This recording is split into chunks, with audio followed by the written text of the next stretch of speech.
Welcome to easy English literature. आज हम discuss करेंगे Rudyard Kipling. Was born in the year 1865 and died in the year 1936।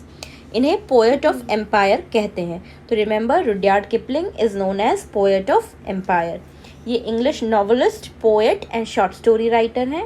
इनके बारे में जो इम्पोर्टेंट है वो ये है कि इनका बर्थ प्लेस है बॉम्बे और इनका एजुकेशन हुआ है लंदन में।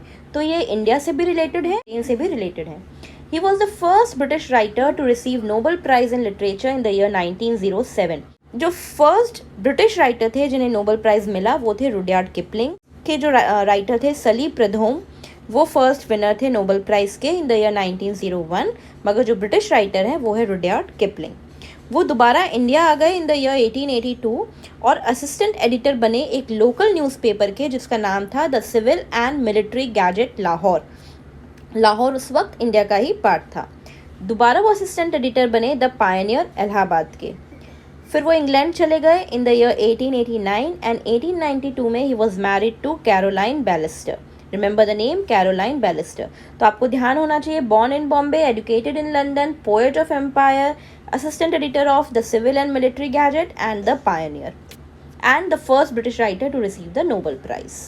अब डिस्कस कर लेते हैं इनके कुछ इंपॉर्टेंट वर्क। फर्स्ट वर्क है जंगल बुक। जंगल बुक से आप सब फैमिलियर होंगे। ये कलेक्शन है शॉर्ट स्टोरीज का जो पब्लिश हुआ मैगजीन में इन द ईयर 1893-94। ये इन्होंने लिखा था अपनी डॉटर जोसफाइन के लिए जिसकी डेथ हो गई थी एट द एज ऑफ 6। तो उनको डेडिकेट करते हुए इन्होंने ये वर्क लिखा। इसका जो लीड कैरेक्टर है आप सबको मालूम होगा, मोगली। और कैरेक्टर्स हैं Baloo the bear, Bagheera, black panther, Shere Khan, tiger. ठीक है। The stories revolve around adventures of an abandoned man cub Mowgli who is raised by wolf in Indian jungle. तो स्टोरीज जो है वो एक मैन कब के बारे में है, यानी इंसान के बच्चे के बारे में है जिसे वुल्फ्स ने पाल के बड़ा किया। अब इस जंगल बुक के अंदर कई सारी स्टोरीज हैं, मगर आप 3 स्टोरीज के नाम याद रखिए जो फेमस स्टोरीज है। Rikki Tikki Tavi, the story of a heroic mongoose, Toomai of elephants. तो ये तीनों स्टोरीज के नाम आपको पता होने चाहिए। ये तीनों जंगल बुक में है। और रिकी टिकी टवी जो है वो मंगूस के एडवेंचर्स से डील करती है। वर्क है Plain Tales from the Hills. ये भी कलेक्शन ऑफ शॉर्ट स्टोरीज है और यहाँ पे जो हिल्स हैं वो शिमला की हिल्स को रेफर करता है। नेक्स्ट है द गार्डनर। ये भी एक मूविंग शॉर्ट स्टोरी है और यहाँ पे जो कैरेक्टर है, जो नरेटर है, वो अलग अलग वॉर सिमेट्रीज में विजिट कर रहा है। अलग अलग वॉर सिमेट्रीज जहाँ पे वॉर के बाद जो लोग शहीद हो गए उनको दफनाया जाता है, उनको अलग अलग वॉर सिमेट्रीज को वो विजिट कर रहा है। Fourth work is the Kings Pilgrimage. ये जर्नी है किंग जॉर्ज फिफ्थ की two memorials under construction by Imperial War Grave Commission. Imperial War Grave Commission ने जो मेमोरियल्स बनाए हैं सैनिकों के लिए, सोल्जर्स के लिए, उन मेमोरियल्स को जो किंग जॉर्ज फिफ्थ हैं वो विजिट कर रहे हैं और उसके ऊपर ये वर्क लिखा गया, the Kings pilgrimage. Fifth work is Recessional, a Victorian ode. ये ओड जो है वो एक्सप्रेस करती है the sincerity of his religious devotion. मतलब रिलीजन की तरफ रुडयार्ड किपलिंग जितने ज़्यादा डिवोटेड थे वो इस ओड में दिखाया गया है, रिसेशनल में। और एक्चुअली ये ओड जो है वो कंपोज की गई थी for queen Victoria's diamond jubilee. Queen Victoria के 75th बर्थडे पे ये ओड कंपोज की गई उनको सुनाने के लिए। Sixth work is the man who would be the king. ये बहुत इंपॉर्टेंट वर्क है और इसका आपको डिटेल स्टडी करना है, the man who would be the king. इसका एपिग्राफ जो है, इसके ऊपर क्वेश्चन भी पूछा गया है नेट में, तो आप ये एपिग्राफ ध्यान रखिए। The man who would be the King का एपिग्राफ है, brother to a prince and fellow to beggar if he be found worthy. इसका स्टोरी लाइन कुछ इस तरीके से है कि 2 ब्रिटिश एडवेंचरर्स हैं, यानी 2 ब्रिटिश लोग हैं जो आते हैं इंडिया और बाद में वो किस तरीके से अफ़गानिस्तान के किंग बन जाते हैं। ओके, अफ़गानिस्तान के किंग्स बन जाते हैं और उसके बाद जब उनकी आइडेंटिटी रिवील होती है और लोग उनके पीछे पड़ते हैं, तो इस तरीके की कुछ स्टोरी जो है यहाँ पे दिखाई गई है, the man who would be the king. इसको आपको डिटेल स्टडी करना है। 7th work is the fringes of the fleet. ये एसेज और पोएम्स हैं on nautical subjects of war. War के सब्जेक्ट पे ये पोएम है, the fringes of the fleet. यहाँ तक आपको ये समझ आ गया होगा कि रुडयार्ड किपलिंग जो है वो सोल्जर्स के ऊपर काफ़ी वर्क्स लिखते थे। जैसे हमने देखा कि द गार्डनर भी जो है वो वॉर सिमेट्री पे है, किंग्स पिलग्रिमेज भी इंपीरियल वॉर ग्रेव्स के ऊपर है, the fringes of the fleet जो है वो भी सब्जेक्ट ऑफ वॉर पे ही है। तो सोल्जर्स के ऊपर रुडयार्ड किपलिंग के काफ़ी सारे वर्क्स हैं। 8th वर्क है द नौलखा। द नौलखा उन्होंने अपनी सिस्टर इन लॉ के साथ कोलैबोरेट होकर लिखा, जिनका नेम है वॉलकॉट बैलिस्टर। उनकी जो वाइफ की बहन थी वॉलकॉट बैलिस्टर, इनके साथ कोलैबोरेशन में इन्होंने वर्क लिखा द नौलखा। और इनके जो घर का नाम है वो भी है Naulakha. House he lived was also named Naulakha. तो जिस घर में वो रहते थे उसका नाम भी नौलखा ही है। 9th work is Shiva and the grasshopper. ये इंग्लिश वर्जन है of an Indian lullaby. Lullaby means होती है जो लोरी, हम लोग इंडिया में जो लोरी सुनाते हैं उसका एक इंग्लिश वर्जन है Shiva and the grasshopper. 10th is fuzzy वजी। ये बहुत ही कुकनी डायलेक्ट में लिखा गया है, मतलब बहुत ही लोअर मिडिल क्लास डायलेक्ट में लिखा गया है। Ballad of the red earl, destroyed foreign relation. ये जो वर्क है ballad of the red earl, इससे इस वर्क से जो फॉरेन रिलेशंस थे, एक कंट्री के दूसरी कंट्री के साथ जो रिलेशंस थे वो काफ़ी सारे हैम्पर हुए। तो ये वर्क आप ध्यान रखिए, ballad of the red earl. 14th work is Gunga Din. यहाँ पे भी एक इंग्लिश सोल्जर की बात हुई है जिसकी लाइफ एक वाटर बेयरर ने सेव की थी, यानी जो पानी लेकर आते हैं उन्होंने इस इंग्लिश सोल्जर की लाइफ सेव करी और उसके बाद उन्हें मार दिया गया। तो ये स्टोरी है गंगादीन की। 4th work is Mandalay. Mandalay is the story of capital city of Burma. Burma की जो कैपिटल सिटी है उसकी स्टोरी है मेंडले। ये है 14th work. The next work is Kim. Kim again is a very important novel और इसको भी आपको डिटेल स्टडी करना है।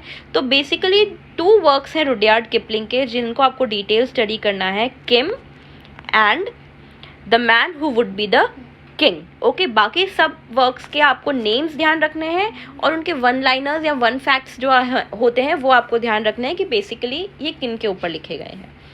किम के बारे में आप ये ध्यान रखिए कि ये सीरियली पब्लिश हुआ था इन मैक्लॉज मैगजीन इन 1901। किम जो है वो स्टोरी है अबाउट द ग्रेट गेम। अब द ग्रेट गेम क्या था? द ग्रेट गेम जो है वो पॉलिटिकल कॉन्फ्लिक्ट था बिटवीन रशिया एंड ब्रिटेन। तो उस वक्त क्या था कि सेंट्रल एशिया में कई सारी कंट्रीज़ थी जिनको रशिया भी अपनी कॉलोनी बनाना चाहता था और ब्रिटेन भी अपनी कॉलोनी बनाना चाहता था। तो इन दोनों कंट्रीज़ के बीच में जो पॉलिटिकल कॉन्फ्लिक्ट था उसे कहते हैं द ग्रेट गेम और इसके ऊपर लिखा गया है नॉवल किम। इसकी जो सेटिंग है वो है आफ्टर सेकेंड अफगान वॉर। जो सेकेंड अफगान वॉर हुआ उसके बाद का टाइम पीरियड किम में दिखाया गया है। Book depicts picture of India, its population, religion and superstition. India की जो पॉपुलेशन है, रिलीजन है, सुपरस्टिशंस है, उन सब चीज़ों को इस बुक में हाईलाइट किया गया है।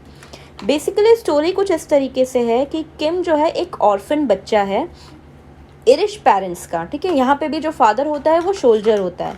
तो इरिश पेरेंट्स का ये एक ऑर्फन बच्चा है और ये जो है इंडिया की सड़कों, लाहौर की सड़कों पे जो है भीख मांग के और ऑड जॉब्स करके अपना गुजारा कर रहा है। उसके बाद ये फॉलोवर बन जाता है एक तिब्बतन लामा का, ओके, एक तिब्बतन गुरु का, एक तिब्बतन लामा का ये फॉलोवर बन जाता है और इनके साथ ये ग्रैंड ट्रंक रोड जाता है। इन लामा के साथ ये एक ट्रिप करता है along the grand trunk road. तो ग्रैंड ट्रंक रोड का भी एडवेंचर किम में दिखाया गया है, ये आपको ध्यान रखना है। ग्रैंड ट्रंक रोड, यहाँ पे द रिवर ऑफ एरो भी दिखाई गई है नॉवल में। तो ग्रैंड ट्रंक रोड दिखाया गया है, द रिवर ऑफ एरो दिखाई गई है।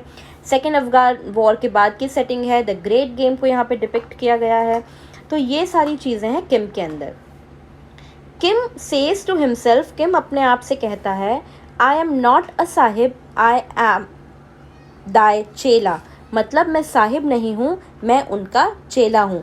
ये लाइन कहाँ से है? This line is from the novel Kim. Nirad C Chaudhuri, Nirad C Chaudhuri ने किम के लिए लिखा finest novel in English language with an Indian theme. मतलब इंग्लिश लैंग्वेज में इंडियन थीम के साथ ये सबसे बेस्ट नॉवल है। ये लिखा निराज सी चौधरी ने। जवाहरलाल नेहरू कहते हैं describes his favourite book as Kipling's Kim. Jawaharlal Nehru कहते हैं कि जो अपनी फेवरेट बुक को वो कैसे डिस्क्राइब करते हैं, वो डिस्क्राइब करते हैं कि my favourite book is किपलिंग्स Kim.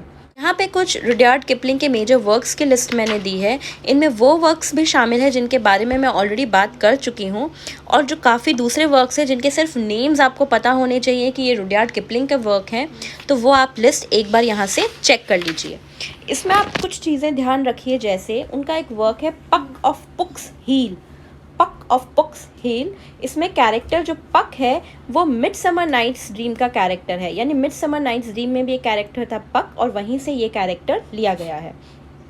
If उनकी एक पोएम है, बहुत इम्पॉर्टेंट पोएम है, और ये पब्लिश हुई थी जिस कलेक्शन में, उस कलेक्शन का नाम है रिवॉर्ड्स एंड फेरीज। तो ध्यान रखिए कि इफ़ पोएम जो है वो पब्लिश हुई थी कलेक्शन में रिवॉर्ड्स एंड फेरीज, और ये पोएम जो है वो भगवत गीता की टीचिंग्स को रिफ्लेक्ट करती है। Okay, the poem reflects the teachings of Bhagavad Gita. और यहाँ पे एक फादर है जो अपने सन को कुछ पेरेंटल एडवाइस दे रहा है इस पोएम इफ़ में, तो ये इफ़ के बारे में आप ध्यान रखिए। Work is the White Man's Burden. यहाँ पे यूनाइटेड स्टेट्स और फिलीपीन के रिलेशनशिप्स को दिखाया गया है, तो ये भी आप ध्यान रखिए। उसके बाद रुडयार्ड किपलिंग ने अपनी करियर की शुरुआत करी थी डिपार्टमेंटल डीटीज से। Remember the name, departmental deities began his career with departmental deities. If के बारे में जब मैं बात करती हूँ तो आपको ध्यान रखना है कि ये ट्रिब्यूट दिया गया था टू लिएंडर सेर जेमसन। ये नेम आप ध्यान रखिए कि इफ़ जो है वो ट्रिब्यूट था टू लिएंडर सेर जेमसन। ये रिफ्लेक्ट करता है भागवत गीता की टीचिंग्स को, और ये पब्लिश हुआ था रिवॉर्ड्स एंड फेरीज में। कुछ कलेक्शन है शॉर्ट स्टोरीज़ के, उनके नेम भी मैंने यहाँ मेंशन कर दिए हैं। तो बेसिकली सारे वर्क्स के नेम आपको ध्यान होने चाहिए, और 2 वर्क्स के आपको डिटेल स्टडी करनी है, प्लस इफ़ पोएम भी आपको पढ़ना है। तो हम देख लेते हैं कि कुछ फेमस राइटर्स ने रुडयार्ड किपलिंग के लिए क्या कहा। जैसे हेनरी जेम्स ने कहा, Kipling strikes me personally as the most complete man of genius, as distinct fine intelligence that I have ever known. Remember, ये पूरा सेंटेंस आप ध्यान रखिए कि ये हेनरी जेम्स ने कहा है किपलिंग के लिए। जॉर्ज ऑरवेल ने कहा प्रॉफिट ऑफ ब्रिटिश इम्पेरियलिज्म। तो इससे आपको ध्यान रहना चाहिए कि रुडयार्ड किपलिंग जो है वो इम्पेरियलिज्म से भी रिलेटेड थे। सारे वर्क्स में सोल्जर्स का भी डिपिक्शन दिखाया जाता था। तो ये था रुडयार्ड किपलिंग के बारे में। इसी तरीके के शॉर्ट रिवीजन नोट्स के लिए मेरे चैनल को सब्सक्राइब कीजिए और बेल आइकन को प्रेस कीजिए, ताकि आने वाले वीडियोस के नोटिफिकेशंस आपको मिलते रहें। Till then, all the best and keep learning. Bye bye.